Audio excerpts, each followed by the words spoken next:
ครับภาษาละนาวของเฮาก็บ่ใช่ยากอิหยังเนาะครับบ่ใช่เรียนยากอิหยังนะครับอันท่านเรียนอักขระนะครับมันก็คือตัวอักษรนะครับในภาษาไทย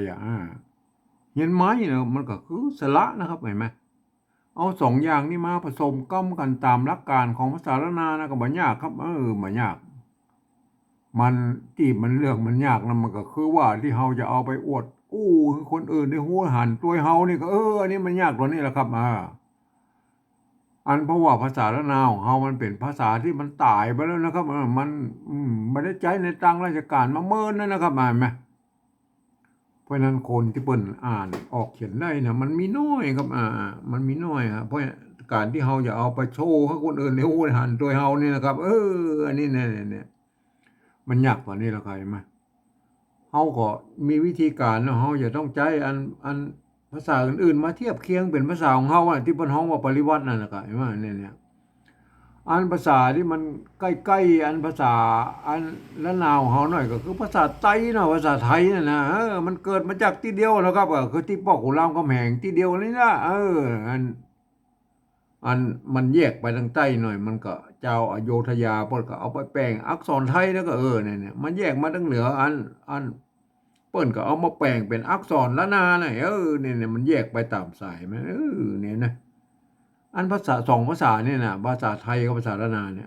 มันบางคำนี่มันยังอ่านกันมันออกเสียงกันเหมือนกันอยู่นะครับนี่ถ้าลองไปแยงพอนะครับเห็นไหมมันจะสำนวนมันจะแตกต่างกันสำกรรมบางกรรมมันจะแตกต่างกันตามสำเนียงของอันใต้เหนือเนาะครับเนี่ยแม้กระทั่งละนาวของเขา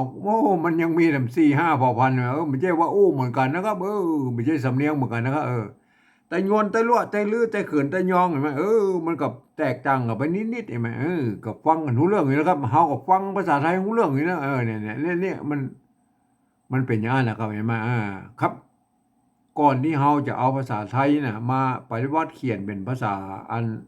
ละนาวของเฮานี่นะครับเฮาไปก้อยในโลกนี่ก่อนนะครับเปิ้นใหญ่ๆกับท้องนะครับนี่เฮาไปก้อยใกล้ๆนี่แหละเวียดนามเนี่ยอันเปิ้นอืม เปิ้นอันมีเวียดนามเนี่ยเดิมทีนะเปิ้นใช้อักษรตัวยึกๆยื้อๆอันแบบภาษาจีนนั่นแหละครับเนี่ยแต่เนื่องด้วยว่าเปิ้นมันมีอันสงครามกัน200-300ปีแล้วก็มันนานยาวนานนะเนี่ยดังนั้นอันภาษาอักษรไอ้ยึกๆยื้อๆน่ะเพิ่นบ่สามารถที่จะถ่ายทอดมาสู่รุ่นลูกหลานเหลนเพิ่นแล้วนะครับไอ้เนี่ยน่ะลูกหลานเหลนบ่เดียวเพิ่นอ่านบ่ได้เขียนบ่ได้แล้วไอ้ภาษายึกๆยื้อๆหมู่นั่นน่ะเพิ่นก็เลยหันไปเอาอันอักษรอาราบิกนะครับไปเขียนเป็นภาษาของเพิ่นนะครับเนี่ยไปใส่จุดใส่หมวกใส่ขีดใส่หยังมั่วสะปะสะเปะน่ะเอาให้มันได้ตามเสียงของอันภาษาเวียดนามเพิ่นน่ะไอ้จุดหมวกขีดหยังมันนั่นมันก็คือวรรณยุกต์นะครับเห็นไหม จะเอาเสียงใดกับวรรณยุกต์นั่นแหละนี่อันนี้เป็นลักษณะของปริวัติภาษานะไรไหมเอาไปก่อนในยุโรปแล้วครับอย่างเช่นอันฝรั่งเศสเยอรมันโปแลนด์ยูเครนรัสเซียโครเอเชียอย่างพวกนี้นะครับยุโรปตะวันออกนั่นเห็นไหมเพิ่นก็ใจลักษณะการปริวัติภาษากันนั้นไอ้แม่เพิ่นจะเอาอักษรอาราบิกไปเขียนเป็นภาษาของเพิ่นนะครับไปใส่จุดพ่อง2จุดก็ยังมีนะครับอันหมวกก็มีหมวกปิ้นเนี่ยหมวกโครเอเชียมันเป็นหมวกปิ้นง่ายขึ้นเห็นไหมอันหมวกเวียดนามเนี่ยมันเป็นกรุ๊ปหุ้มลงเห็นไหมมันก็ปิ้นกันเนี่ยก็เป็นอย่างนั้นแหละอันเนี้ยแล้วแต่เพิ่นอยากกำหนดอันเครื่องหมายมานะครับว่า คือมันเป็นวรรณยุกต์เพื่อให้มันได้ตามเสียงของภาษาของเปิ้นนะครับอันนี้เนี่ยคือลักษณะของการปริวัติภาษานะครับเปิ้นก็เอานั่นน่ะยืมเอาอักษรอื่นๆมาเขียนนะแล้วก็เปิ้นใส่เครื่องหมายอย่างสะปะสะเปะนั่นน่ะเพื่อให้มันได้ตามเสียงของเปิ้นอันนี้นี่ปริวัติภาษาเปิ้นฮ้องอย่างงี้นะครับเนี่ย อันเขาไปกอยในอังกฤษหรอกครับอังกฤษนี่เปิ้นไปทำลายหนึ่งนะครับนี่เปิ้นจะเอาอักษรอาราบิกไปเขียนเป็นภาษาของเปิ้นนะครับเปิ้นเอาไปแบบโล้นๆอย่างนั้นแล้วก็นี่เปิ้นบ่ใส่สักอย่างนะครับแต่ว่าแล้วเปิ้นมีกฎเกณฑ์อยู่ว่าอันสามารถผันเสียงไม่ได้ตามบริบทเลยนะนี่ๆๆๆคำเดียวกันนั่นน่ะเป็น ประโยคคำถามมันก็ออกเสียงแบบนึงเนี่ยอันเป็นประโยคธรรมดากับไปแบบนึงเนี่ยอันนี้คือลักษณะของภาษาอังกฤษใช่ไหมมันก็เหมือนอันภาษาละนาวของเรายุคต้นๆนะครับมันมีไม่เอกไม่โทก็คือไม่เยาะไม่ขอจ้างนั่นนะเนี่ยมันก็พันกันนั่นได้กันหลายๆเสียงเหมือนกันนะได้เห็นไหมก็ไปตามนั้นเห็นไหมเนี่ยมันเป็นลักษณะของภาษาในโลกนี้ที่เราจะปฏิวัตินะครับเห็นไหมครับก่อนที่เราจะเอาภาษาไทยนะมาเขียนเป็นภาษาละนาวของเรานะครับเนี่ยที่เป็นห้องปฏิวัตินะเราต้องยึดถืออันมีหลักยึดก่อนนะครับหลักยึดนั่นน่ะมันอันตั้งแต่เปิ้นอันนั่นต้นมาแล้วมันก็มีตั้งแต่ปลายปี28นะครับอันสภาวัฒนธรรมมหาวิทยาลัยเชียงใหม่เพิ่นตกลงกันไว้นะครับเนี่ยท่านทั้งหลายก็ควรจะเอาอันอืมข้อตกลงเนี่ยมายึดถือกันเป็นอันเป็นกลางเขาเรียกว่าเป็นกลางนะครับไม่ใช่ว่าอันต่างคนก็ต่างปฏิวัตินะครับมันมีหลักเกณฑ์อย่างสักอย่างมันก็เลยถ้าเมื่อวันเพ้อก็ไม่หมดนะครับเนี่ยเอาผมเองเนี่ยผมใจเนี่ยอันข้อตกลงปลายปี28ของสภาวัฒนธรรมมหาวิทยาลัยเชียงใหม่เนี่ยมันตกลงกันไว้ว่านะว่าอย่างนี้นะครับการที่จะเอาภาษาไทยน่ะมาสะกดเขียนเป็นภาษาละนานั่นเปิ้นบอกว่ากระทำได้อยู่3แบบหรือ3รูปแบบนะครับแบบที่1นั่นเปิ้นจะเอาไว้เขียนอันบันทึกนะครับในลักษิลาจารึกเอกสารสำคัญในโบราณนะครับเนี่ยมาเปิ้นจะเอาอันภาษาไทยเนี่ยไปเทียบเอามาทุกอักขระนะครับทุกไม้นะครับทุกเครื่องหมายนะครับเนี่ยไม่แม้กระทั่งไม่กงไม่กังไหลไม่มะสะพะสะเพดเปิ้นเอามาหมดนะครับเนี่ยไหม อันนี้เป็นการปฏิวัติแบบละเอียดนะครับละเอียดยิบเลยนะเห็นไหมเหมือผิวเลยนะครับเห็นไหมเพื่อนเอามาโม้ด้วยเฮามาได้ใจนะครับเฮามายุ่งแล้วเฮาบอกอู้แล้วในรายละเอียดละเฮา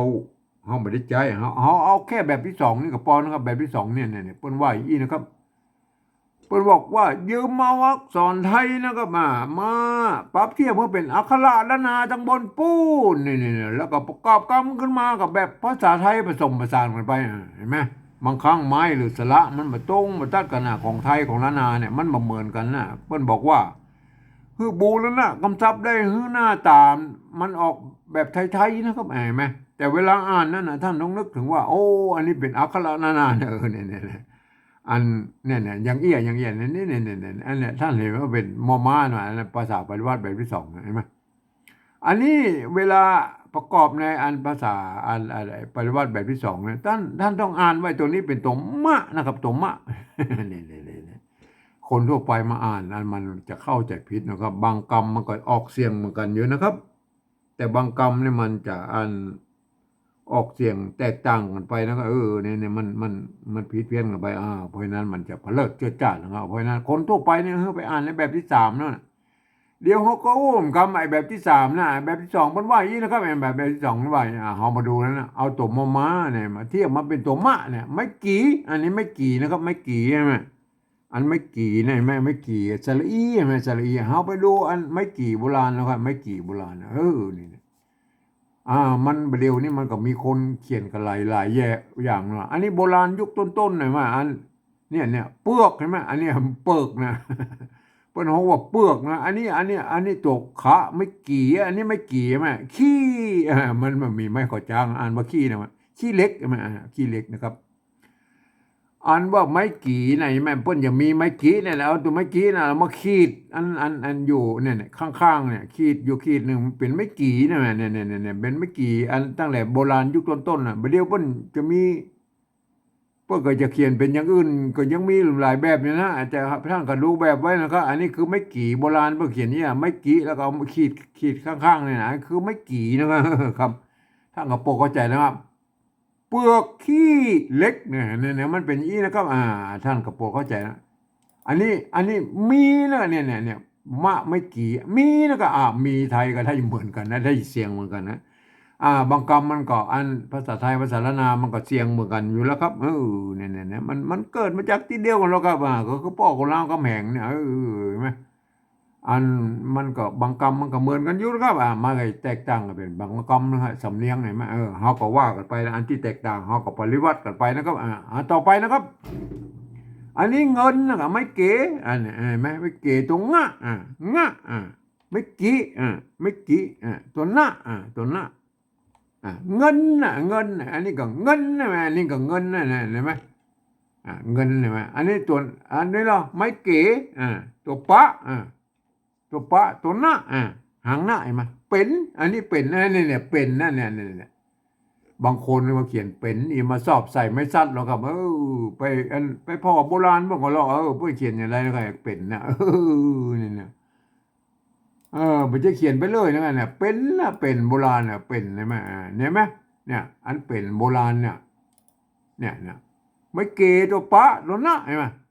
เพื่อเขียนตัวนี้นะห่างหน้าเนี่ยอันบางคนเนี่ยเอาไม่ซัดเข้าไปใส่แถมไม่รู้เฮ้ยมันแบบหน้าตาแบบไทยๆหรอไม่ใช่นะท่านเขียนเป็นภาษาละนาก็คืออันภาษาละนาเนี่ยเก้าเงาพวกก็เขียนตัวนี้มันก็อันไม่เก๋นะตัวปะนะครับไม่เก๋เป็นสระหางยาสระเสียงยาวนะครับทีฆะสระเห็นไหมอันตัวปะเป็นอักษรทรงสะกดด้วยตัวหน้าเนี่ยมันก็ออกเสียงจัตวาเลยก็เป็นนะตัวปะนี่มันก็เป็นตัวปะแล้วมันก็คือเสียงจัตวาอยู่แล้วนะครับเห็นไหมมันก็เป็นแล้วนะครับบัดท่านบัดต้องไปใส่ไม่ซัดอะไรอย่างวุ่นวายไปทำหน้าเนี่ยบางคนเอาไม่ซัดมาใส่เฮาก็อิดแท้ๆนั่นนะมันไปพ่อโบราณน่ะมันจะไปนึกเอาคนเดียวนะครับเห็นไหมประเดี๋ยวนี้มันก็ท่านหันอะไรอย่างก็สอนกันให้บ้องนะครับมันถูกต้องตามภาษาโบราณอันนี้เป็นอย่างเป็นเนี่ยไม่กงเนี่ยสะกดด้วยตัวมาเนี่ยไม่กงไม่กงเนี่ยมันเป็นไม่โกะโลดรูปหนึ่งเปิ้นก็อ่านว่าลมเนี่ยลมอันนี้ตัวกะเห็นไหมอันไม่ก่อเห็นไหมไม่ก่อเปิ้นมีตัวอันหน้าสะกดอยู่ตรงบนตัวหน้าเนี่ยเปิ้นก็สะกดอยู่ตัวบนตัวโดดพวกเอาตัวละเขียนแทนก้อนแม่มันบ่มีไม้ก่อจ้างเห็นไหมอันเป็นลมก้อนในต้องเห็นไหมเนี่ยตัวต้องเห็นไหมเนี่ยไม่ก่อเห็นไหมอันกวงสะกดเห็นไหมมันบ่เหมือนมีไม้ก่อจ้างอันว่าต้องเห็นไหมเนี่ยเป็นลมในก้อนเป็นลมก้อนในต้องเห็นไหมเนี่ยมันเป็นนี้เห็นไหมอันนี้สมัยเป็นภาษาละนายุคต้นๆนะว่ามันมีไม่เอกไม่โทคือไม่เยอะไม่ซัดนะไม่ซัดมันมีละมันขอจ้างเห็นไหมเนี่ยมันเป็นเยี่ยนะว่าท่านก็โปรดเข้าใจไว้แล้วครับอันเป็นนั่นเปิ้นบ่ใส่สักอย่างนะครับพวกไม่เกตัวปะตัวหน้าเนี่ยพวกบ่ต้องไม่ใส่ไม่ซัดนะครับเป็นอันนี้เป็นอ่านว่าเป็นมีเงินเป็นเนี่ยคนทั่วไปมาอ่านมาได้เพราะอย่างเปิ้นอ่านว่ามีเงินเป็นมันเป็นเนี่ยอ่านว่าเป็นตามหลักภาษาอะไรมันคนทั่วไปต้องไปอ่านแบบที่สามเดี๋ยวเขาก็อุ้มครับแบบที่สามเนี่ยอันนี้เจ้าไอ้มาเสียงโทพิเศษแล้วเจ้าไม่เก่านะครับไอ้ไม่เก่าตัวจ๊ะอันนี้ไม่เก่าเห็นไหมเจ้าเปิ้นจะมีไม้ซัดอยู่กับเขาไว้นะไม่เก่าเห็นไหมถ้ามาอ่านมันจะเป็นไม่โกบาลีนะครับอันเปิ้นอันภาษาอันละนาของเราเนี่ยมันเป็นมันต่อจากยุคอันที่เปิ้นอันยุคแรกๆนะเปิ้นเนี่ยเอาอันจากยุคตัวหนังสือพระขามนั่นนะครับเห็นไหมอันแยกไปทางใต้เนี่ยเพิ่นก็เอาไปแปลงอันอักขระอันเป็นอักษรละนาอักษรไทยนะเห็นไหมแยกมาทางเหนือเนี่ยเพิ่นเอามาแปลงเป็นอันอักขระละนาเพิ่นเอาเขียนเป็นอักษรธรรมละนาก่อนนะก็เห็นไหมอักษรธรรมละนากว่าจะไม่เป็นภาษาอันละนาอันยุคต้นๆก็คืออันยุคที่มันมีไม่เอกไม่โทไม่เยาะไม่โทขอจ้างนั่นเห็นไหมอันเนี้ยอันเนี้ยเดิมทีแล้วมันเป็นไม้โกบาลีนะครับอันเนี้ยเปิ้นมาเป็นภาษาชาวบ้านแล้วเปิ้นก็เอาไม้ซัดกำกับนั่นก็บางครั้งเปิ้นก็ไม่โกงใส่นั่นไงมันก็ถ้าก็ปกเข้าใจนะอันไม้เก่าเนี่ยเปิ้นเอากำกับไว้บ่ได้นะไม่ซัดเขาไม่โกงนะเห็นมั้ยเฮาไปก้อยอันโบราณแล้วก็เห็นมั้ยโบราณโบราณแล้วก็เห็นมั้ยเนี่ยไม่โกงไม่โกงโบราณแล้วก็เห็นมั้ยเนี่ยเนี่ยตัวตะเห็นไหมตัวตะไม่เก๋ก็ไม่กาควบเนี่ยถ้ามันมีไม่กงนี่มันจะเข้าใจผิดว่าเป็นอันไม่โกบาลีเนาะก็อ่านว่าโตนะใช่ไหมเนี่ยพวกก็เลยเอาไม่กงกับกับไว้เนี่ยไม่กงกับกับเห็นไหม มันเสมือนว่ามีมะเยาะแล้วเพิ่นก็อ่านว่าเต้าแล้วก็อ่านว่าเต้ากันเนี่ยฟักต๋ำใช่ไหมเนี่ยเต้ากันฟักต๋ำเนี่ยเต้าใช่ไหมตัวเต้าเพิ่นอ่านว่าเต้าจะอ่านเต้าก็ได้อ่านเต้าก็ได้อ่านว่าเต้าก็ได้ยังไงมันมีไม่เอกไม่โทแล้วก็ไม่เยาะไม่ขอจ้างไหนมาพวกก็อ่านได้สามเสียงได้มามันมีมีอันไม้โกเนี่ยบางครั้งพวกเอาไม่กงกับกับไว้บางครั้งพวกก็เอาไม่ซัดกับกับไว้นะครับเราไปดูที่แบบนี้ไม่ซัดกับกับไว้แล้วก็ไปแม่เนี่ยแน่แม่เนี่ยอันตัวเนี้ยเปิ้นอันอันไม่โกตัวนี้เปิ้นเอาไม่ซัดกับไว้เนี่ยไม่เก๋ไม่กาตัวปะเนี่ยเปิ้นเอาไม่ซัดกับไว้ไอ้ตัวละนี่มันเป็นจะเป็นละน้อยหรือหางละอย่างนี้ก็เหมือนกันนะพอเอาเขียนกั้มไว้บ่ได้นะงามๆเนี่ยอันนี่มันจะอ่านเนี่ยอ่านเป่าก็ได้อ่านเป๋าก็ได้อ่านเป่าก็ได้อ่านเป้าก็ได้ใช่ไหมมันได้สามเสียงใช่ไหมใบนั่นในกรณีเป็นใบเป้านะครับไม่ใช่ใบเป้านะครับไม่ใช่เปิ้นกระบาดออกเสียงเนี่ยตัวละเนี่ยใบเป้าตองเนี่ยตองเนี่ยมันอันตรงตัวละไอ้ตองเนี่ยไม่ก่อเนี่ยไม่ก่อมันเมื่อมันมีตัวงะสะกดแล้วปกติอันไม่อันกังมนออกตองแตกใช่ไหมตองแตกใช่ไหมว่องใช่ไหมมันก็ว่าไปนะใบเป้าตองแตกว่องใช่ไหมมันก็ว่าไปเนี่ยอันนี้เนี่ยคืออันไม้อ่าไม้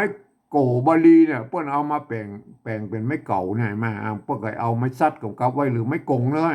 อันไม้ซัดกับไว้เนี่ยนิยมในอันเจ้าหมู่ล้านนานะครับส่วนใหญ่นะครับส่วนน้อยพวกก็อันกระจายตามธรรมอีสานเนาะธรรมอีสานพวกก็ใจไม่กงนะครับไม่กงกับไว้นะครับเห็นไหมอ่าอันนี้คืออันเบื่อมันเป็นไม่โกบเลยอันนี้คือแบบธรรมอีสานนะคนอันล้านนาส่วนน้อยพวกก็ใจไม่กงนะครับก็ท่านก็จะใจไม่กงหรืออันหรือไม่อันจะไม่กงหรือไม่ซัดก็สุดแล้วแต่ถ้ากันอันเนี้ยเนี่ยก็แล้วแต่นะครับไม่เก่านะครับไม่เก่าอันว่าจะมีไม้ซัดหรือไม่กงนะครับท่านจะใช้ไม่กงหรือไม่ซัดก็สุดแล้วแต่ท่านนะครับอันในกรณีเพิ่นใจไม่ซัดนะครับไม้ซัดก็คืออันละนาส่วนใหญ่เพื่อใจไม่ซัดนะครับทีนี้อันถ้าเป็นการปฏิวัติแบบที่หนึ่งเนาะพวกก็จะเอาอันมาตัวเนาะไอ้ไม้ซัดไหนมาเพื่อใส่อย่างนี้เนี่ยเจ้าเห็นไหมเนี่ยเจ้าถึงตัวพิเศษอันนี้เขาแบบที่สองเนาะแบบที่สองเนี่ยเขาเอาหน้าตาแบบไทยๆกับปอนะก็เนี่ยเจ้าเนี่ยเจ้าเห็นไหมเจ้าถึงตัวพิเศษนะเจ้าอันนี้แหละอันนี้แหละอันภาษาไทยป้นบอกมีอันวรรณยุกต์อันเสียงโอ้พิเศษเนี่ยป้นจะอ่านแค่เจ้าเห็นไหมเนี่ยมันเนี่ยเดี๋ยวเขาก็แบบที่สามก็อุ้มคำอันนี้ป้นอ่านได้แล้วครับเจ้านะครับเจ้าเสียงโทพิเศษนะครับเนี่ยมีเงินเป็นเจ้าเห็นไหมเนี่ยอ่านอย่างนี้นะครับต่อไปนะครับอันนี้เหรอมีนะครับตัวมะไม่กี่อันนี้มีเนี่ยเขาอู้ตะกี้ละมีไม่กี่ไม่กี่สระอีแล้วนาเนี่ยพอจะเอามาจากไม่กี่แล้วก็เอาขีดข้างๆไว้นี่ก็ไม่ขีดข้างๆนี่ก็มีนะก็เข้าไม่เก่าอยู่นะไม่เก่าก็คืออธิบายไว้ตะกี้ก็อะไรไหมเขาก็บ่ต้องเอาไม้ซัดนี่มาตัวแล้วเอาไม้ขอจ้างกับพอนะไม้ขอจ้างเข้าเสียงโทพิเศษจะเข้าเจ้าเห็นไหมเนี่ยเสียงโทพิเศษละอันที่อันภาษาไทยเขียนมาได้แล้วก็เนี่ยบางคนก็เปิบเสียงอันโทปกติเลยไม่เป็นเสียงโทพิเศษมันจะทำเมื่ออันเสียงอื่นๆพลาบกับไปหมดนะครับมันต่อไปเป็นเฮาโอ้ตะกี้มันท่านต้องเขียนอย่างนี้นะครับเนี่ยเป็นมันต้องไม่ใช่ไม่ชัดแล้วครับโบราณพวกก็บ่ใส่นะครับพวกก็เอาต้อยมันก็เป็นนะเสียงจัตวานะไงแม่เนี่ยไม่เก๋ตัวปะตัวหน้าไอ้มาหางหน้าเป็นนะเป็นอันนี้นายไอ้แม่นายตัวนาแล้วกันตัวนาสะกดด้วยตัวหญ้าเนี่ยหางหญ้าเนี่ยนายเนี่ยนายอันตัวนาเนี่ยเปิ้นเขียนอันกำหนดมาตั้งแต่ยุคโบราณแล้วไงตัวนาเนี่ยตัวนาเนี่ยเขาไปก้อยแล้วครับเห็นไหมอ่าเขาไปก้อยแล้วครับตัวนาเนี่ยโบราณด้วยนะเปิ้นเนี่ยตัวนาเปิ้นเห็นไหมอันนี้ตัวนาเห็นไหมเนี่ยตัวนาตัวนาเปิ้นมีไม้กังมนก็เลยกลายเป็นไม้กำเลยไม้กำเห็นไหมอันไม้ซัดเนี่ยเปิ้นบอกว่าถ้าบ่มีไม้ซัดมันก็อ่านว่านำเนาะก็นำเห็นไหมไปใส่ไม้ซัดมันก็เหมือน เสมือนว่ามีไม่เอกหรืออันไม่โทนะก็คือไม่เหาะก็ไม่ขอจ้างนะก็อ่านว่าน้ำก็ได้อ่านว่าน้ำก็ได้น้ำเห็นไหมอ่านว่าน้ำ สระอำหนูน้ำแต่ออกเสียงแต่ออกว่าน้ำนะกับน้ำเห็นไหมน้ำนั่นแหละน้ำหรือน้ำนั่นแหละ จนแล้วแต่น้ำหม้อเห็นไหมไม่ก่อเห็นไหมไม่ก่อหม้อไม่เหมือนไม่เคยหรอกนึ่งเห็นไหมนึ่งอันไม่กือไอ้นึ่งเนี่ยมันสมัยโบราณนะเปิ้น ไม่กือมันใจร่วมกันนะครับไม่อันนึ่งไงมันไม่กือใช่ไหมไม่กือโบราณเบิ้นอันเอาไม่กี่มาแล้วเอาไม้สองเนาะไม้สองน้อยเนี่ยตะวัดไว้ตรงกลางนี่อันเห็นไหมอันนี้ตัวหนาเห็นไหมสะกดตัวง่าเพื่อเอาสะกดไว้ทั้งลุ่มมันนะเดี๋ยวเอาไว้ทั้งบนนะครับเห็นไหมอ่าอันอ่าโบราณพวกก็เอาตัวง่าเนี่ยสะกดไว้ทั้งลุ่มนี่นะครับนึ่งน้ำหม้อนึ่งท่านบอกว่าใจน้ำตัวน้ำเป็นอย่างนี้นะครับ ตัวนามันมีตั้งแต่โบราณแล้วนะครับมาท่านก็จะไม่ต้องสงสัยนะครับนาเนี่ยอันสะกดด้วยหรือเนี่ยกับนายนะกับนายเนี่ยอันนี้ได้แล้วนะได้การปฏิวัติแบบอ่าที่สองนะไอ้เจ้านี่เขาบูรณะคำศัพท์นะครับไอ้แม่บูรณะคำศัพท์ก็คือบ่ได้เอาไม้ซัดมาตุ้ยนะไอ้เข้านี่ก็เหมือนกันนะบูรณะคำศัพท์นะบ่อันก็บ่เอาอันนี้มาตุ้ยนะไงบ่เอา เบาไม่ชัดมาตู้เนี่ยได้แล้วนะครับอ่านว่าอย่างนี้นะครับอ่านได้นะครับท่านต้องเป็นคนที่เรียนรู้ภาษาละนามาอ่านนะครับท่านจะอ่านได้นะครับเห็นไหมอ่านไปอย่างนี้นะครับต้องหันว่าเป็นตัวมะตัวงะตัวปะตัวจะเห็นไหมเนี่ยตัวคะเห็นไหมเนี่ยต้องเห็นเป็นอย่างนี้ต้องเห็นเป็นอักษรละนาอย่างนี้นะครับท่านถึงอ่านแล้วมันคนทั่วไปแบบสามารถเข้ามาได้เพื่อจะอ่านว่าอย่างนี้นะครับมีเงินเป็นเจ้าเห็นไหมอันนี้เสียงจัตวาเจ้าเสียงโทพิเศษเห็นไหมเนี่ยอันนี้เอาไปถึงแบบที่สามเนี่ยเอาต้องปฏิวัติสองตัวนี้แล้วไงไหมมีเงินอันมีเงินนี่มันเท่ากันมีเงินเป็นเจ้ามีเข้ามีเท่ากันเข้าเนี่ยมันเสียงโทพิเศษต้องปฏิวัติแล้วกันเป็นอันนี้เป็นมันออกเสียงอันภาษาไทยมันเป็นนะครับเขาก็ไปปฏิวัตินะครับ มีเข้าเป็นนายมีเงินเป็นเจ้ามีเข้าเป็นนายเอาโอเคนะครับเห็นไหมอันนี้คืออ่าภาษาปฏิวัตินะครับอ่านแบบสำเนียงเจ้าไต้หวนเชียงใหม่นะครับอันนี้เอาไปโอ้แบบที่สามนะครับคนทั่วไปต้องไปอ่านในแบบที่สามหมดนะเปิ้นว่าอย่างนี้นะครับแบบที่สามนะเปิ้นบอกว่าอย่างนี้นะครับหลักการนั้นปลายปี28ของสภาวัฒนธรรมมหาวิทยาลัยเชียงใหม่เพิ่นบอกว่าอย่างนี้นะครับเพิ่นบอกว่าอันหลักการเพิ่นบอกว่าฟังเอาเสียงภาษานานาทั้งบนปู้นี่เปิ้นเปล่งเสียงออกมาอย่างไรนะก็เอาภาษาไทยเขียนไปจะนั่นอันเนี้ยเปิ้นอู้ตัวเหี้ยนะครับเปล่งเสียงก็คือกระบู้นั่นนะครับเห็นไหมเปิ้นอู้ตัวเหี้ยแต่เปิ้นสมัยนั้นเปิ้นก็ลืมนึกไปนะครับว่าอันภาษาละนามันเป็นระบบ6เสียงนะภาษาไทยมันเป็นระบบ5เสียงนะครับเห็นไหมจะเอาภาษาไทยมาเขียนเป็นภาษาละนานะมันบ่ได้นะครับมันบ่ได้มันเป็นบางเสียงอย่างเช่นอันนี้เนี่ยเจ้าเนี่ยเสียงโทพิเศษไอ้เจ้าเนี่ยมันเนี่ยเจ้าเห็นไหมมันภาษาไทยเพิ่นเขียนบ่ได้แล้วครับเนี่ยเมื่อเขียนบ่ได้ท่านก็ต้องใช้แนวทางปฏิวัติของอันแบบเวียดนามนะเปิ้นที่เปิ้นเขียนมานะเห็นไหมท่านก็ไปท่านก็ไปคิดกันเอาเองด้วยมาก็อันนี้วันนี้มันจะปฏิวัติแบบสำเนียงไต้หวันเชียงใหม่นะเขาก็ฟังเลยนะเขาฟังเป็นตัวนะครับเห็นไหมเขาฟังเป็นตัวนะครับตัวแรกเนี่ยเปิ้นบอกมีนะภาษาละนามันมีอันนี้เราตัวมะไม่กี่มีเอามีไทยใส่แล้วครับ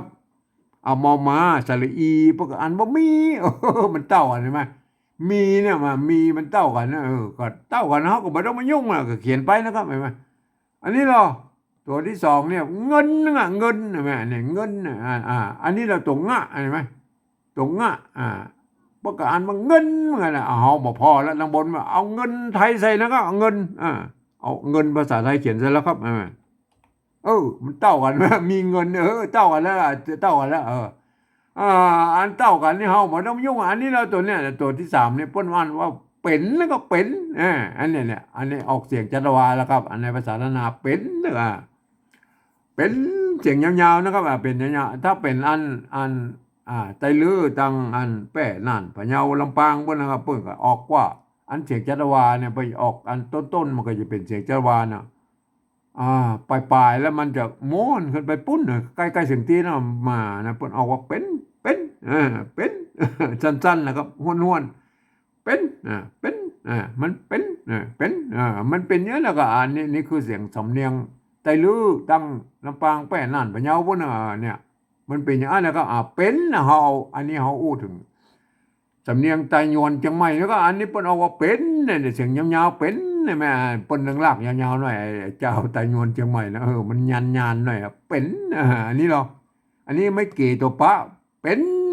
เอาเป็นไทยใส่แล้วครับเนี่ยอันนี้เฮาบ่พอแล้วนางบนน่ะเฮาเอาเป็นเฮาสะกดเขียนได้แล้วมันเป็นแล้วก็อันเนี้ยอ้อภาษาไทยมันเขียนตัวนี้เปิ้นอ่านไว้เนี่ยอันนี้เอาภาษาไทยแล้วนะครับอันนี้เปิ้นอ่านว่าเป็นเป็นใช่ไหมเป็นเอาใส่ไม่ตะคู่แล้วครับนี่เอาแบบไทยแล้วอันนี้เนี่ยอันนี้เป็นอันนี้เปิ้นก็เป็นเอามาเป็นสั้นหน่อยนะใส่ไม่ตะคู่ไหนมั้ยมันบ่เป็นมันบ่เป็นเขียนเป็นได้แล้วก็เนี่ยเฮาก็พันนะเฮาก็พันเนี่ยคือมันเป็นนะครับเป็นอันนี้เป็นเสียงสามัญนะครับใส่ไม่เอกเป็นนะครับเป็นเห็นไหมเป็นอันนี้เป็นเสียงเอกนะครับอันใส่ไม่โทแล้วเป็นเป็นอันนี้เป็นถึงแม้ว่ามันความหมายมันบ่ได้นะก็บ่เป็นหยังเฮาพันคือมันเสียงคือมันฮู้บ่ได้ว่ามันเป็นอีนะก็เป็นนั่นแหละแล้วก็เป็นเสียงโทพิเศษอะไรอย่างเงี้ยเป็นเป็นเป็นเสียงโทพิเศษบ่ไว้ใส่จุดไว้อีนะเป็นเสียงโทพิเศษเอาเป็นใช่มั้ยอันละเป็นแล้วก็เป็นเสียงตีเป็นเป็นเสียงตีก็ใส่ไม่ตีน่ะเป็นใช่มั้ยเนี่ยอันนี้มันเป็นก็เป็นเสียงจัตวานี่เนี่ยได้ก็ใส่ไม่จัตวาน่ะเป็นได้อะไรมั้ยเนี่ยเป็นใช่มั้ยน่ะเป็นไอ้ตัวปอปลานี่เป็นอักษรกลางในภาษาไทยแล้วครับมันผันในกูเสียงนะครับเห็นไหมเนี่ยถ้าเป็นอันสระเสียงยาวเนี่ยมันเก๋เนาะสระเอเนาะสระเอนี่เป็นสระเสียงยาวนะก็ผันในกูเสียงนะครับเป็นนะกันเนี่ยได้เป็นนั่นนะกันเนี่ยเจ้าเจ้าเป็นนี่บูรณะคำศัพท์นะแม่เนี่ยมันเสียงแบบไทยๆนะแบบเนี่ยไหมมันเสียงแบบไทยๆนะเนี่ยเขาบูรณะปริวัติเห็นไหมตามแนวทางของเวียดนามนะเอาไม่ได้ตามเสียงแล้วก็เป็นมีเงินเป็นนั่นนะเป็นตัวต่อไปแล้วก็เจ้า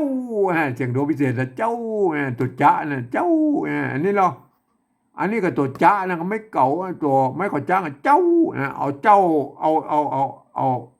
าเจ้าไทยใส่เขียนแล้วครับเห็นไหมอันนี้ภาษาไทยเพิ่นอ่านไว้เลยเนี่ยนี่เพิ่นอ่านว่าเจ้านะครับเจ้ามันบ่เจ้าครับเห็นไหมเห็นไหมอันนี้เนี่ยอันนี้อ่านว่าเจ้านะครับอันนี้ตัวจอจานสระเอาไม่โทอ่านว่าเจ้านะครับอันนี้เพิ่นอ่านว่าเจ้ามันตัวจ้าเราไม่เก่าใช่ไหมไม่ขอจ้างเจ้าอันนี้เจ้าสาธารณะอันนี้เจ้าเห็นไหมเจ้าท่านก็เอาสะกดดูแล้วครับเห็นไหมเอาเจ้าตัวจอจานนี่เป็นอักษรกลางเหมือนกันนะเห็นไหมตัวตัวปอปลาเนี่ยก็เป็นอักษรกลางเห็นไหมกจดตบปเห็นไหมเนี่ยกจมันก็อักษรกลางนะไอ้กจเห็นไหมอันเนี้ยเนี่ยหันแล้วก็เสียงเจ้าเสียงอันสามัญนะครับเจ้าใส่ไม่เจ้าเห็นไหมเจ้าใส่ไม่โทเจ้าเจ้าเจ้ามันบ่เจ้าแล้วก็มันบ่เจ้าตรงบนไหนแม่อันนี้เพิ่นอ่านว่าเจ้าแล้วครับแบบที่2เนี่ยเนี่ยอันนี้มันตัวจ๊ะไม่เก่าไม่ก็จ้างอ่านว่าเจ้าอันนี้เหรออันนี้ตัวจอจานสระเอาไม่โทอ่านว่าเจ้านะครับเนี่ยมันเป็นอย่างงี้แม่มันเป็นอย่างจะให้มันเป็นเจ้าได้เลยก็ใส่จุดเข้าไปแล้วก็ใส่จุดเนี่ยตามแนวทางของเวียดนามเพิ่นนั่นน่ะเพิ่นอย่าใส่จุดใส่หมวกใส่ขีดใส่หมอสะพาสะเป็ดเพิ่นได้ตามเสียงนั่นน่ะเพิ่นยืมเอาอักษรอาราบิกมาเขียนของเพิ่นก็เนี่ยเพิ่นก็ใส่จุดใส่หมวกใส่ขีดใส่เพิ่นเฮาก็เหมือนกันเฮาก็ยืมเอาอักษรไทยมาเขียนแล้วก็เนี่ยเฮาก็ดัดแปลงไปตามนั้นน่ะอันที่เพิ่นเขียนมาได้เฮาก็เอาก็แล้วใส่จุดใส่หมวกใส่ขีดใส่หยังว่าซะก็แล้วแต่นะก็เอาเฮากรณีนี้เฮาเอาแค่จุดผมเองเอาจุดประดับไว้อีนะครับเห็นมั้ยอันนี้นะก็ฮู้ว่าอันนี้เป็นเสียงโทพิเศษนะครับแต่วัดพระสิงห์นะเพิ่นจะใช้อัน ตัวนี้เป็นตัวเอียงนะฮะเพิ่นฮ้องว่าอันเสียงตรีเพี้ยนก็วัดประสิทธิ์เชียงใหม่เพิ่นฮ้องว่าเสียงตีเพี้ยนนะครับแม่ก็ท่านจะฮ้องสิตีเพี้ยนโทพิเศษโทเมืองอย่างก็ตัวแล้วแต่นะมันก็คือเสียงระหว่างเสียงโทปกติไปถึงเสียงตีน่ะมาอยู่กึ่งกลางนั่นน่ะก็คือที่อันเปิ้นอันภาษาไทยเปิ้นมีวรรณยุกต์นะครับเนี่ยเสียงโทพิเศษอันโทพิเศษโทเมืองน่ะเจ้า เปิ้นเขียนไม่ได้ไหมอันเจ้าแล้วครับเอาเสียงเอาผ่านทั้งหมดเจ้าเสียงตีเจ้าเสียงตีแม่เจ้าเมื่อเจ้าแม่อันใส่ไม่จรวาเจ้าแม่เจ้า มันเจ้าเสียงจรวาเจ้านะไอ้เจ้าไอ้ใส่ไม่เจ้าเอกนะเสียงเอกนะเจ้าใส่ไม่โทเสียงโทปกติเจ้าใช่ไหมเจ้าอันใส่จุดเจ้าเสียงโทพิเศษนะเนี่ยโทพิเศษนะเจ้าแม่เนี่ยได้อะไรมาครับในกรณีแบบผมนี่ผมจะ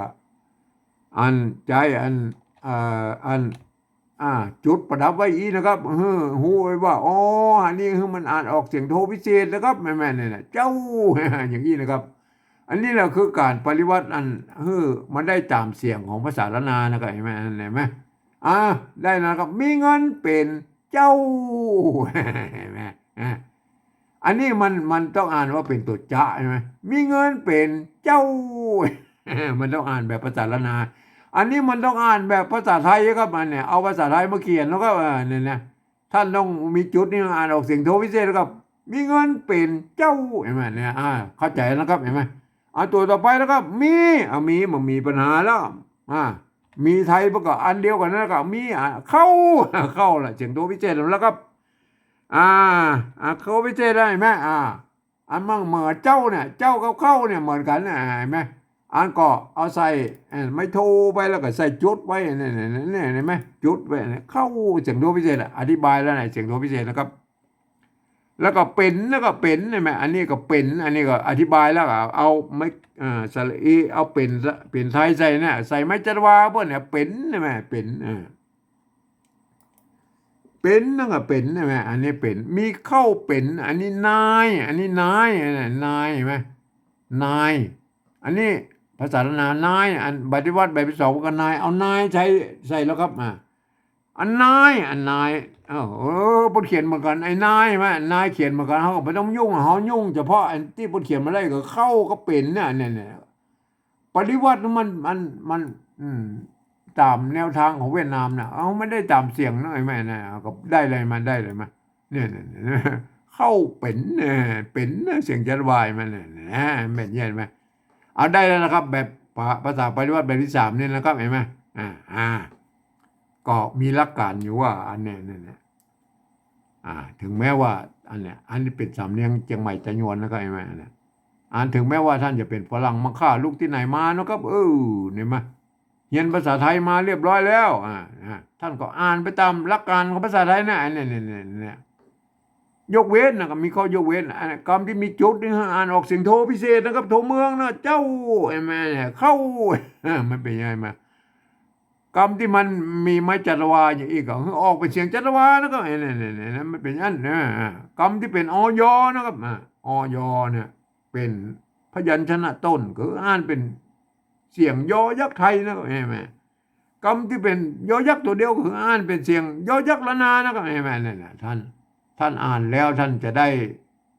สำเนียงเชียงใหม่ไตยวนไปเลยนะครับเห็นไหมไตยวนเชียงใหม่นะบนสะอีนะก็อ่านไว้อีนะครับเห็นไหมอ่านไว้อีนะครับมีเงินเป็นเจ้ามีเข้าเป็นนายเนี่ยอันนี้คือสำเนียงไตยวนเชียงใหม่แล้วก็อ่านแบบที่สองนี่นะอันแบบที่สามนี่เพิ่นต้องใช้หลักการภาษาไทยอ่านนะครับอันแบบที่สองนี่ต้องใช้หลักการภาษาละนาอ่านนะครับ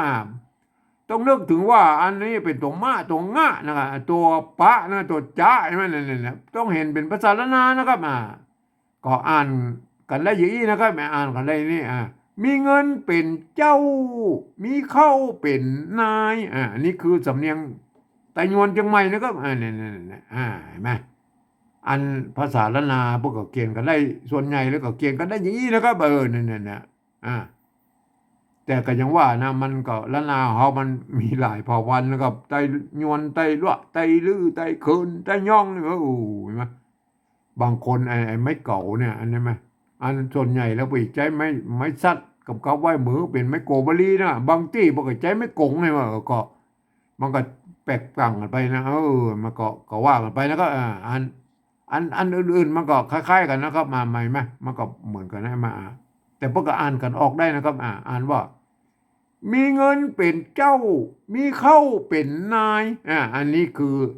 สำเนียงไต้ยวนเชียงใหม่นะครับเนี่ยเปิ้นออกเสียงกันยี่นะครับเนี่ยถ้าเป็นสำเนียงอื่นๆนะไต้ลือลำปางแป้น่านพะเยาหรืออันไต้ยองเนี่ยพวกก็ยกสำเนียงมันก็จะไปแบบหนึ่งแล้วก็แต่พวกก็เขียนกันเหมือนกันอย่างเงี้ยนะครับเห็นไหมแต่เวลาออกเสียงแล้วมันจะเพี้ยนกันไปนิดๆนะครับเห็นไหมอ่ามันก็สุดแล้วแต่นะครับท่านเป็นอันนี้เป็นการปฏิวัติแบบไต้ยวนเชียงใหม่นะท่านเป็นอันเผ่าพันธุ์อื่นๆท่านก็ไปคิดค้นกันเอาเองนะครับอันวันนี้ผมก็ขอบรรยายเพียงแค่นี้นะครับ